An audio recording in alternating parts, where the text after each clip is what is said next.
Good morning, Jake. Here's your machine, the Breville dual boiler BES920. This is a refurbished unit, so as you saw in the photos, it's in fair condition, I would say. It does have quite a few dents and scratches around the front.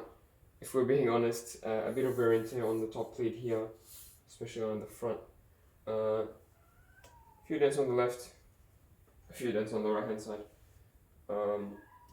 But that's just on the outside. On the inside, it's a fully overhauled, refurbished machine. So it's had a full service top to bottom. Absolutely no issue on the inside. Actually, hasn't even made that many cups for this model. Sorry, this specific unit. Um, yeah. So also, as you saw in the ad, it's a year and a half of warranty. Um, because of how good of a condition it is on the inside. So yeah, the only reason why it's severely discounted is the external condition.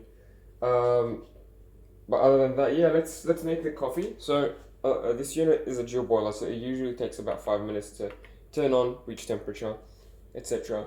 I have programmed the clock on it, and I have told the machine to wake up in the morning for me. So it's 4:30 a.m. now. I told the machine to wake up at 4:15, and it's nice and hot by the time I'm awake. So I think that's a very very nice feature. I actually have the same feature set up on my personal machine on the left here. Um, so that's one thing. But when you turn it on, yeah, it takes about 5 minutes. The more time you give it, the more hotter it'll get. So if you wait 10-15 minutes after you turn it on, that would be perfect. If you're in a hurry and you want to warm up the machine, you don't have to wait the full 15 minutes.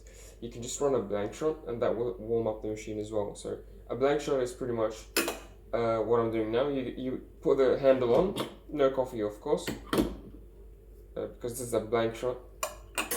Put the cup underneath, press the single or double, and it'll have the hot water flowing through the components, warm things up. It'll warm your cup as well.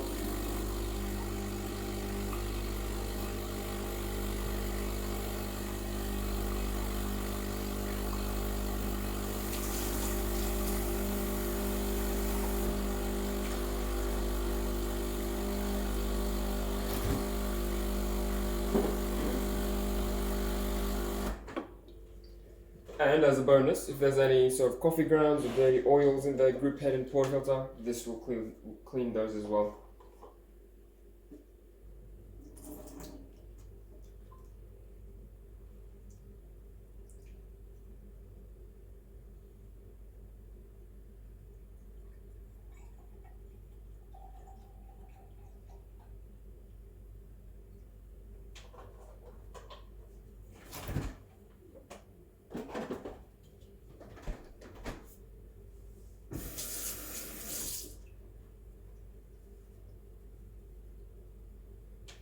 Okay.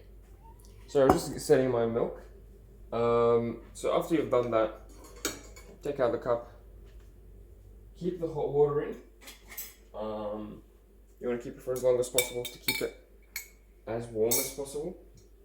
And I'm gonna, empty the cup when it's time to make the coffee. Right. So obviously the portafilter will be wet after this step. So you want to grab a tissue and wipe it dry. You want this to be dry before the coffee is ground into it. You don't want your coffee to clump up inside the portafilter. Now, the machine comes with, I believe, single and double baskets. So the double is installed in the machine, in the portafilter, and also the cleaning tools for the machine. This double basket takes about 18 to 22 grams of coffee. So I'm going to aim for about 20 grams, right in the middle. So 20 grams of ground coffee into this portafilter. I'm going to use a scale to measure that. So I've turned on my scale. I've got my beans ready. So make sure whatever grinder you have, you set up the grinder to the right grind size, and make sure you use as fresh beans as possible. The thing that people struggle with the most is, my coffee's too quick or my coffee's too slow. Most of that is the grind size and the beans. So if your coffee is too runny, it probably means that your beans are old or the grind size is too large. That is, if you're sure that you're getting the correct dose into the portafilter, which is, like I said, about 20 grams.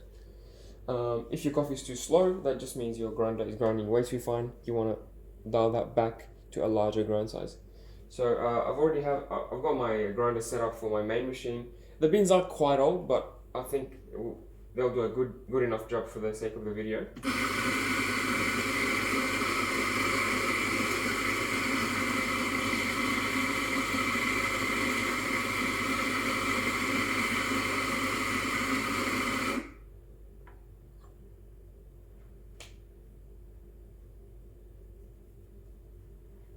Let's see.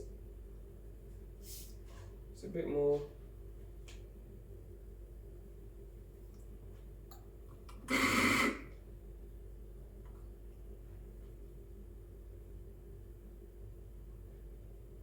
Okay.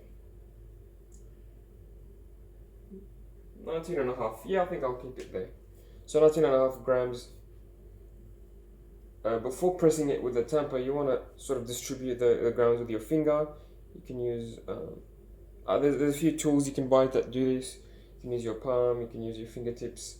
But anyway, you just want it to be sort of flat-ish before pressing it down. And then when you grab the tamper, you press it the whole way. Make sure you apply nice firm pressure evenly across all sides, so that it's not wonky. So you want it to be nice and flat for the water to be to go through the coffee consistently. If you don't have a scale, or if you don't have the time to measure the coffee, what you can grind your coffee and then tamp it down. And once it's tamped, you can take a look at the depth or how deep the tamper goes. If it goes about the depth of the silver part, then that's about the right dose. So in this case, we've got 19.5 grams. I can say 20 grams. It's pretty much tamping as deep as the silver part. So this silver part is flush with the edge of the basket. We've got the correct dose. So nice and easy. If the tamper only goes this deep and you can't press it any deeper, then that's way too much coffee. You don't want to have that much coffee because the handle won't even lock in. And similarly, if you have too little coffee, the tamper will just go really deep into the basket. Not good. Either way is not good. So you want it to be nice in the middle. That's why I recommend a scale. But if over time, with experience, you can just do it without the scale. You don't really need it over time. This is what it looks like. Nicely tamped, very smooth. I'm gonna lock it in. You'll notice that the port filter is quite tight to put on. That's because the grip head seal is nice and fresh. It's been changed. So you don't have to force the handle all the way to the right. Actually, like, even in the middle, that's more than tight enough. It's not gonna slip, trust me.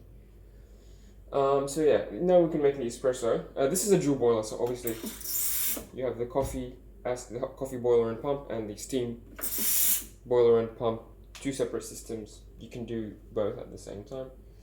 For the sake of the video, I'm only going to focus on the coffee first and then do the milk later, just so that I can commentate and see what's happening. So I'm going to dump most of this water into the sink. Actually, I've dumped all of it. I'll show you the hot water tap. So it works normally. You just turn it on. It'll give you clean hot water straight from the boiler.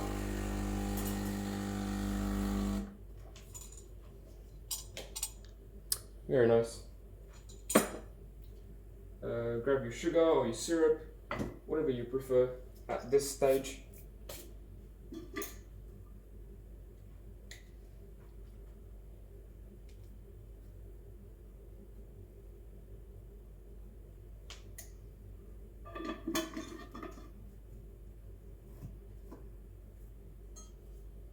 Okay.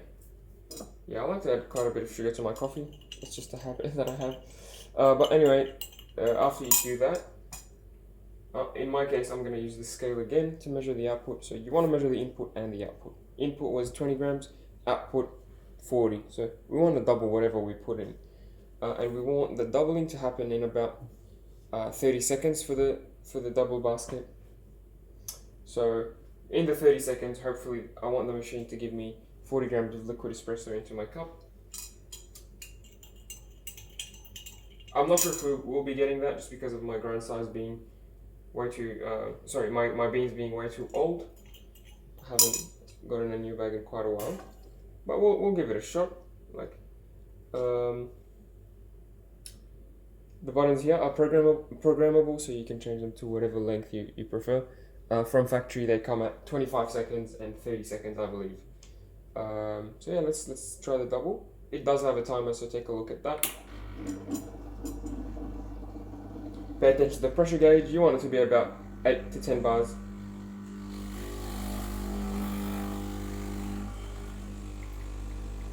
We're getting about 8 bars, so pressure is a bit low, and the coffee is flowing a bit too quick. So as you see, it's not coming out as smooth as it should be. And 24 seconds, I'm going to stop it there. We don't want to overflow the cup. But yeah, the machine will stop at 30 seconds, but just because it's flowing way too quickly, I realize that by the time it's at 30 seconds, we would have gotten way too much coffee in the cup. So I stopped it there at 24. Not the worst shot in the world. We still have a bit of crema, and I think the dose is close enough. We have 42 grams, so very close to what I was aiming for. I was aiming for 40. But yeah, it should come out of the spouts a bit smoother, sort of in a controlled, almost syrupy manner, like a warm syrup. But it was coming out a bit too hectically. Yeah, so when you have things right, you'll have that flow nice and symmetrical, a smooth stream, and the pressure at 9 bars. This machine, I have set it to 9 bars, limited in terms of the pressure, so it will never exceed 9 bars, or 9.5, I believe. Because there's an overpressure valve that I've adjusted. They usually come a bit higher from factory. But yeah, I like to keep the machine at 9 bars, so I've set it up that way.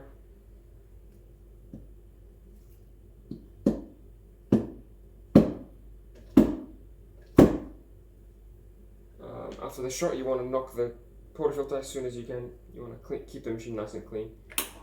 Give it a rinse, just like before. Press the single or double. It'll give you hot water from the group head. So I'm just using this to clean the machine. If you want to go the extra step, which I usually do on my machines every time, is just grab a tissue and wipe the group head after the shot. So this will, as you see, remove the coffee grounds and oils that get caught in the shower screen, and sometimes even the rubber seal around the shower screen. So yeah, keep your machine happy, it'll keep you happy, is my motto. That's done, so I'm gonna lock the portafilter back in place. Since we're not making coffee, you don't have to lock it really hard, just like that. Just enough to keep it in place. Yeah, so here's my espresso shot. It would be drinkable, I would assume, but I usually just have it with milk. So I'm gonna make it into a latte.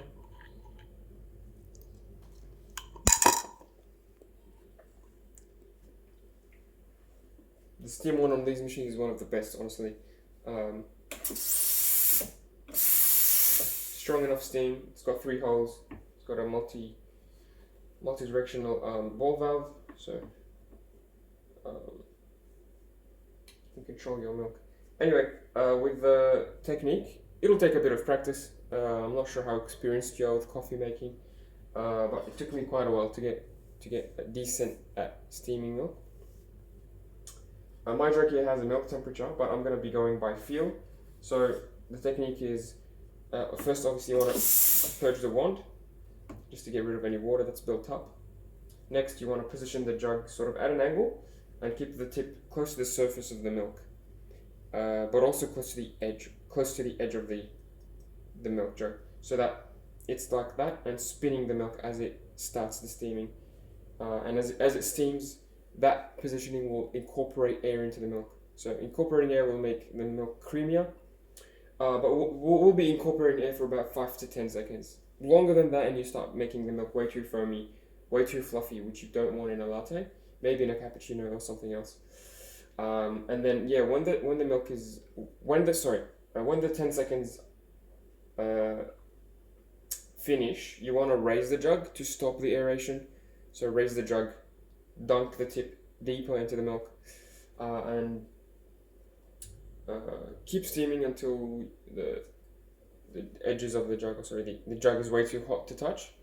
That's when you stop it. So if you have a thermometer, you can look at the thermometer and stop at 60 degrees, but I think by feel is just as good.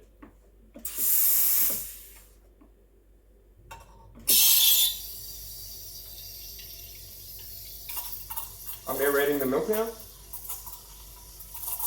You can hear the sound, it's almost like tearing a piece of paper.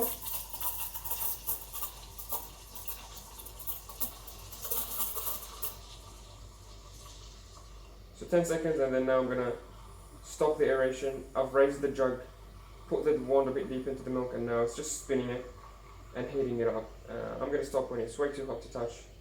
For different people, that's gonna be at different temperatures, but roughly it's around 50 to 65, 70 degrees. Anything below 70 is okay. I think after 65, 70 you start cooking the milk, and you don't want that. Okay. Yeah, that's 55. That's fine. You want to give it a purge, so after you're done, just turn it on, turn it off, just to clean it. Then grab a towel. You want to wipe it straight away. So just look for my towel. Sorry.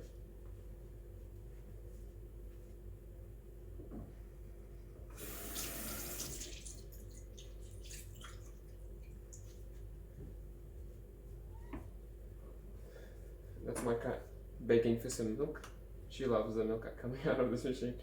But yeah, you want to wipe nice and clean, because obviously it gets really hot, as you can imagine, and the milk will like really bake and stick on the surface if you don't wipe it straight away.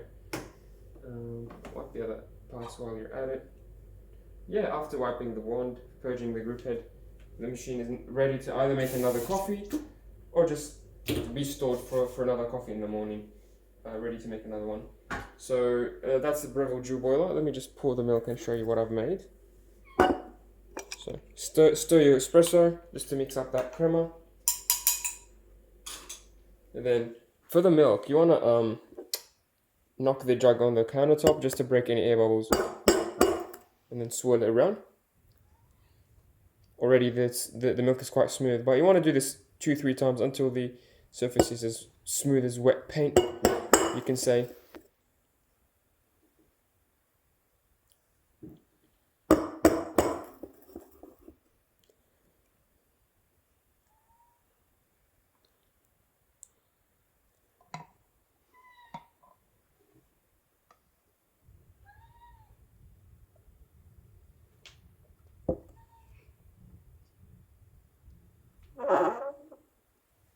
Not quite a decent pattern there, but it's quite a smooth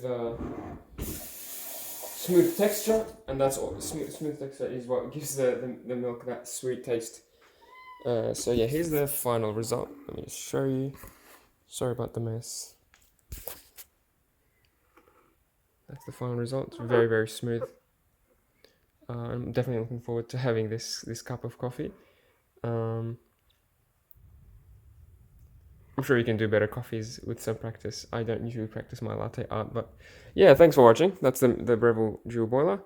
Hope you like the machine, and I'll see you soon. Cheers.